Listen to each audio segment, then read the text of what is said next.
episode of Quoth the Camser.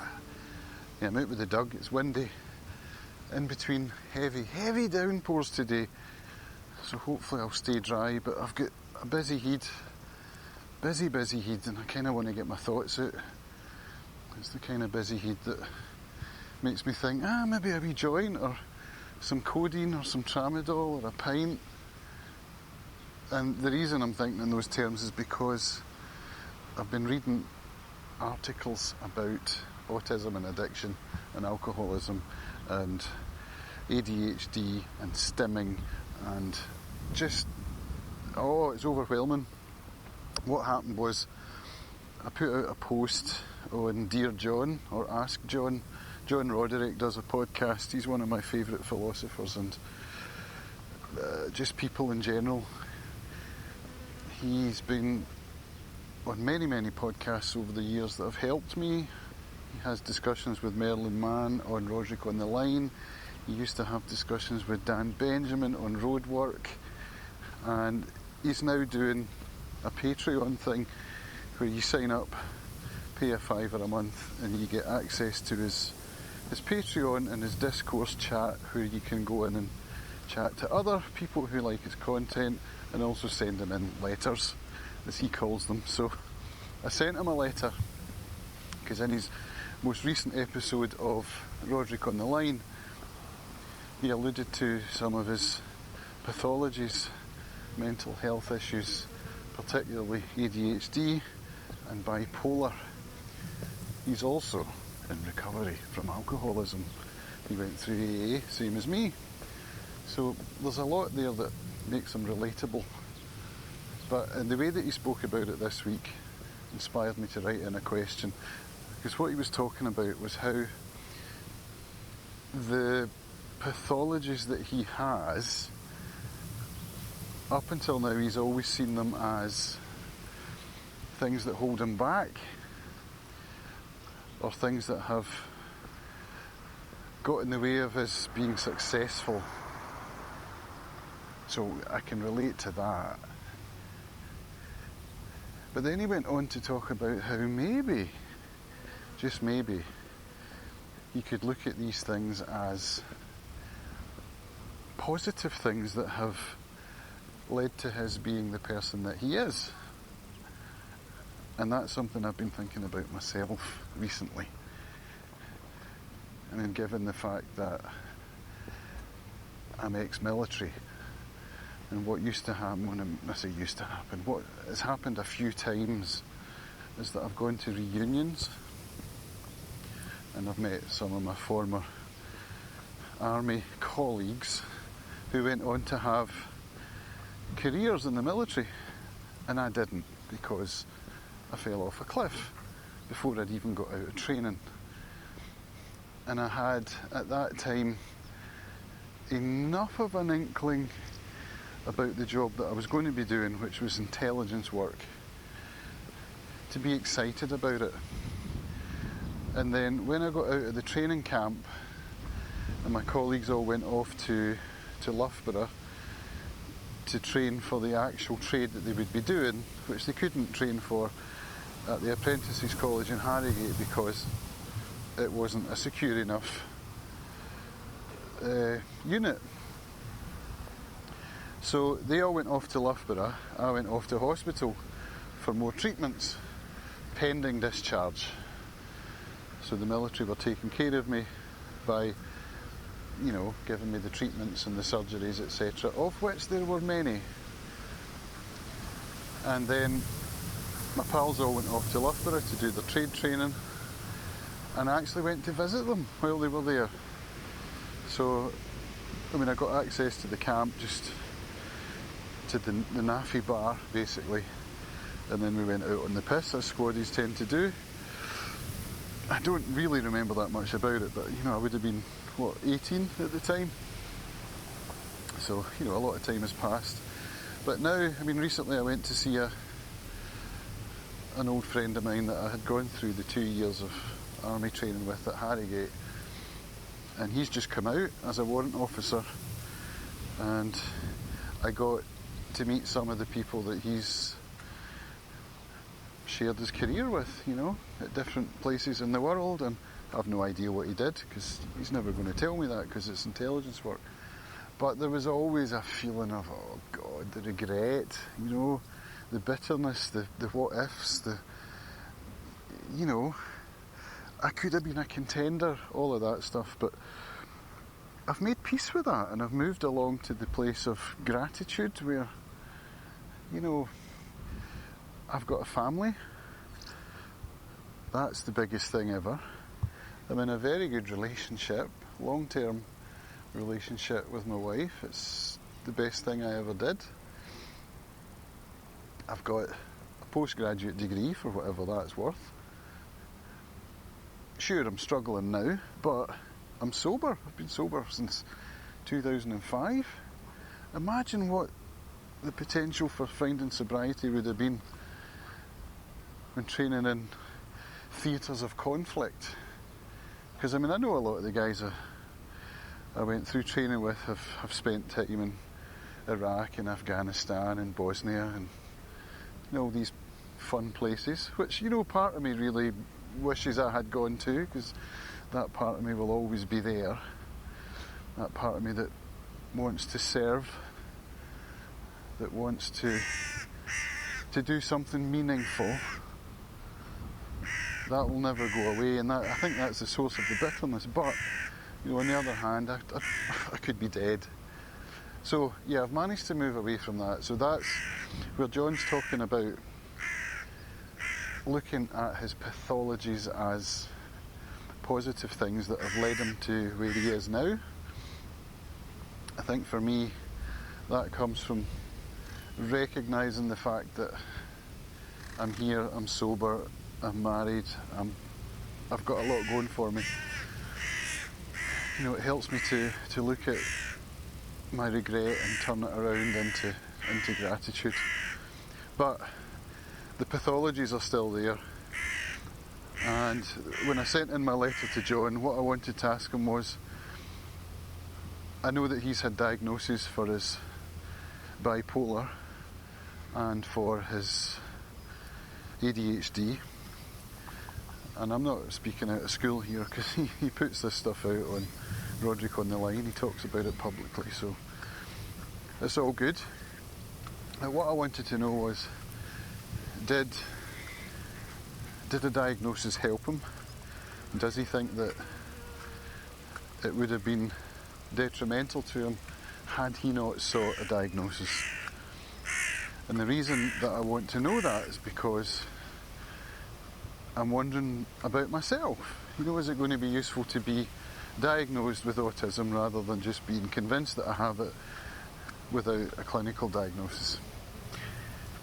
And up until this week I would have said, diagnosis doesn't matter, I don't care, it's not going to change anything. And I still believe that to a large extent, but I'm also curious about what the benefits might be. Is there a psychological benefit there where I'm thinking it doesn't matter, but in actual fact a diagnosis might bring me some relief? I don't know. And it is a bit windy, so I do apologise if the microphone's picking up hunters of wind. So I don't know. I'm curious to hear what John has to say, but what happened was I got a DM from someone in the discourse who is autistic and who shared a few links about connections between autism and addiction and alcoholism and ADHD, and I've just read the article. It's an article from The Atlantic, I think 2017. I can't remember any of the details about who wrote it or what when it was published. I'll put a link in the show notes if I remember. And you can follow it up because it's absolutely mind-blowing. It contains a lot of links to other articles, including one that linked out to a guy who'd written a book about his life. It was basically a connection between addiction and autism, particularly alcoholism, and I was like, whoa, because I've thought about doing that myself, about writing a book about my own life and how I see the connections between these things. So it's a book I'm keen to read. I'm thinking out loud now as I'm walking the dog, and I'm thinking, how helpful would it be to research this? Would having answers, would having confirmation that there is a link between... I mean, I know this, I know it to be true. I don't know that I need to research it and find other people who've... I don't know. I think I would be better placed putting my time into what I'm doing now, which is finding ways of dealing with it. Finding ways of not letting it hold me back.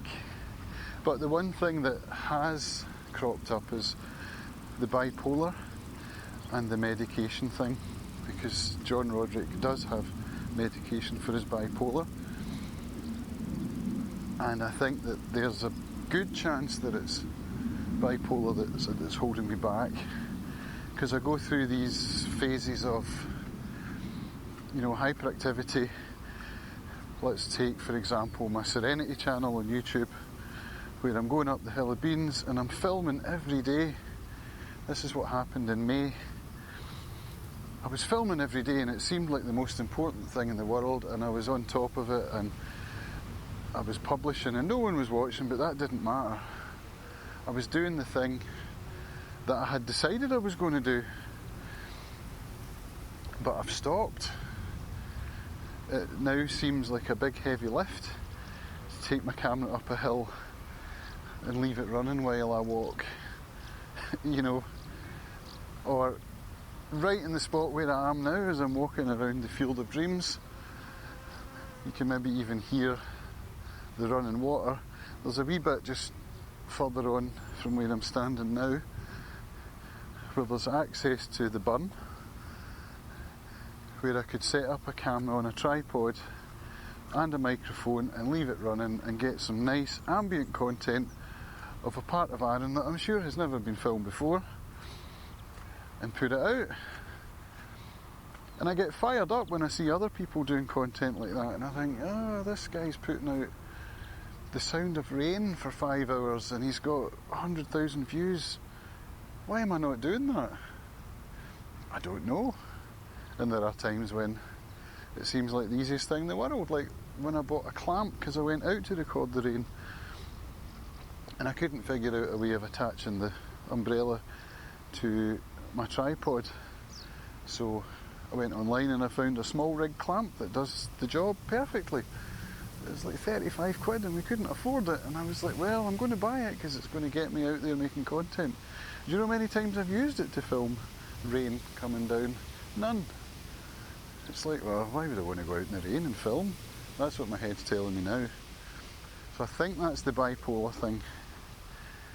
And that crops up in all kinds of areas of my life, where I go through spells of putting out content prolifically and then just stopping. And then it swings and roundabouts. It keeps coming and then it keeps going. Same with my guitar, my music. My love of music is probably the thing that has sustained me the most since I picked up the guitar when I was in recovery from this accident that I spoke of when I was in the military.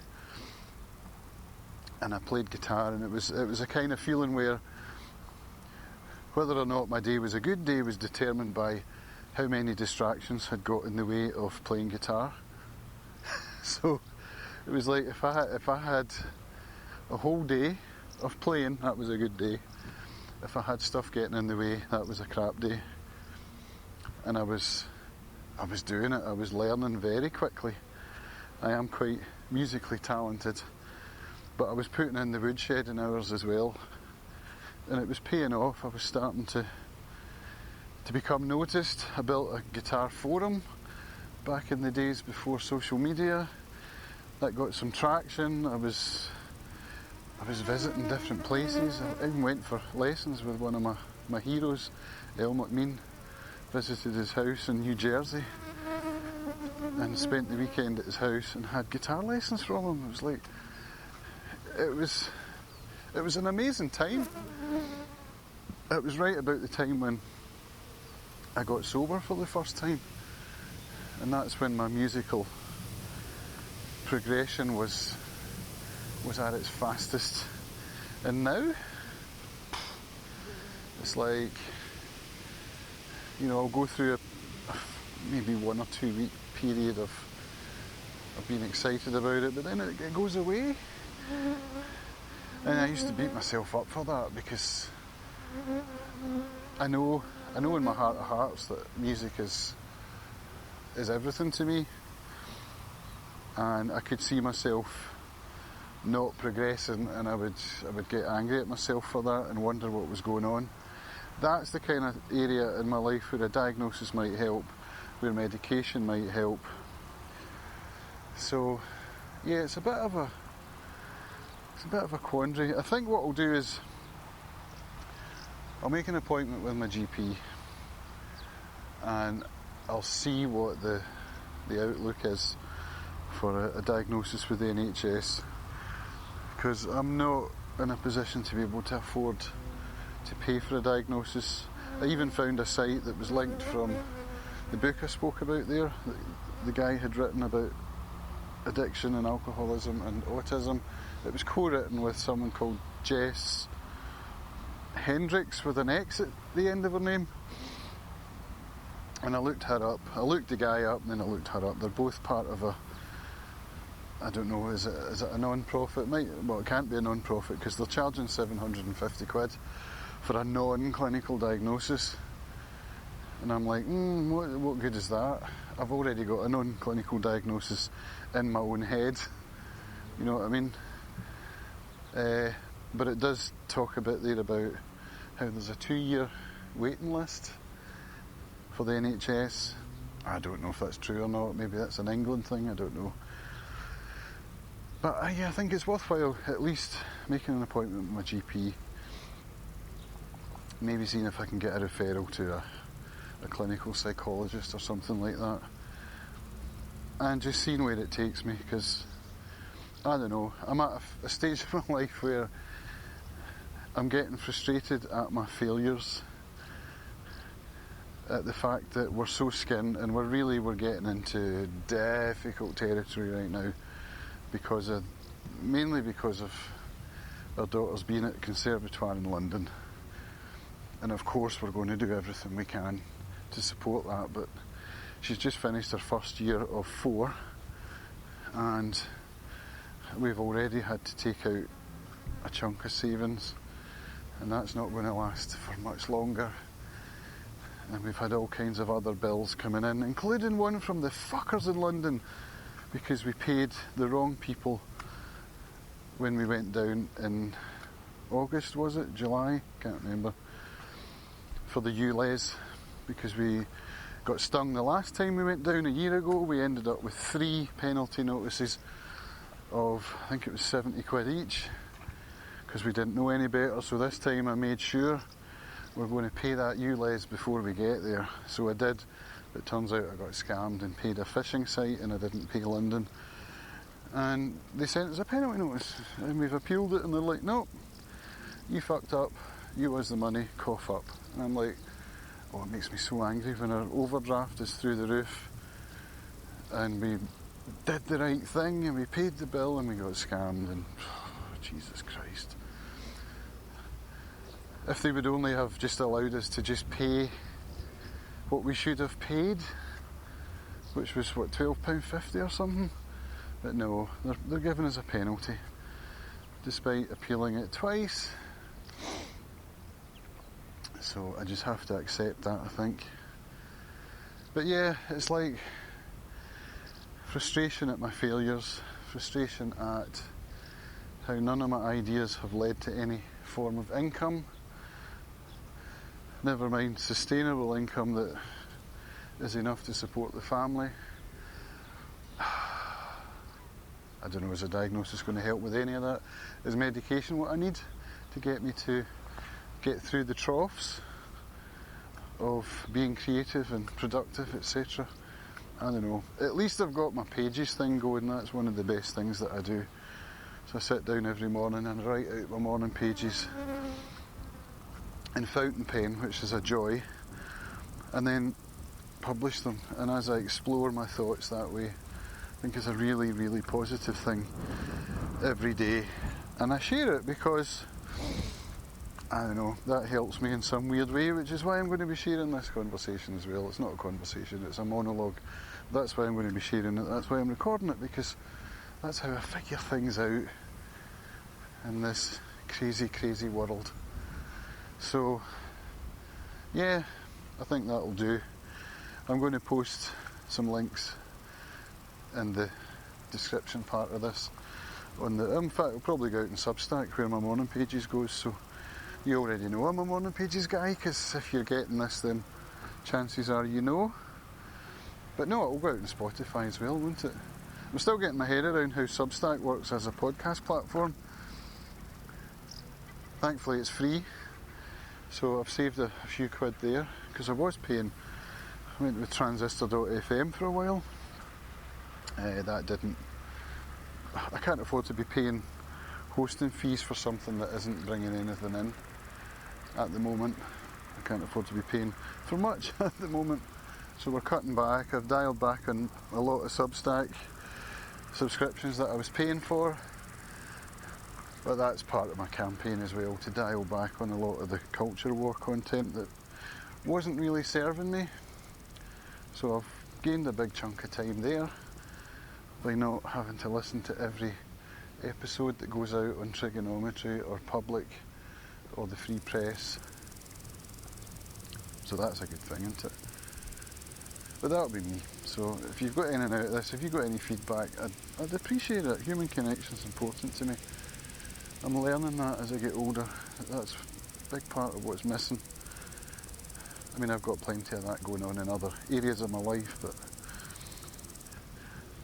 I'm doing alright with human connection. I'm getting myself out. I wrote about this today, actually, in my pages, about how I've got things that I use to help me step out the front door. And I talked about the lyrics that I wrote in a song when a friend of mine died in 2017, was it? A friend of mine who was a couple of years younger than me, that I grew up with, the skateboard era, and he died, and I saw him as an example of living fearlessly, you know.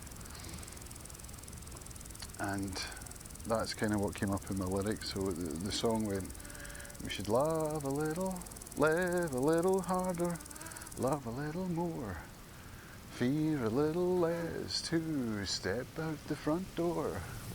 Shabba. That was my song. So I'm finding ways of stepping out of the front door with my Freemasonry, and, well, that's the main one. I did mention gigs, because I used to play a lot around Arran, and that got me out the front door. It got me facing my anxiety right in the face and then walking past it. So yeah, I've got some stuff, but the anxiety's always there. Maybe medication would help with that. I don't know. Anyway, I'm going to switch this off now, so thanks for listening this far. If you have, I'll speak to you again soon. Bye.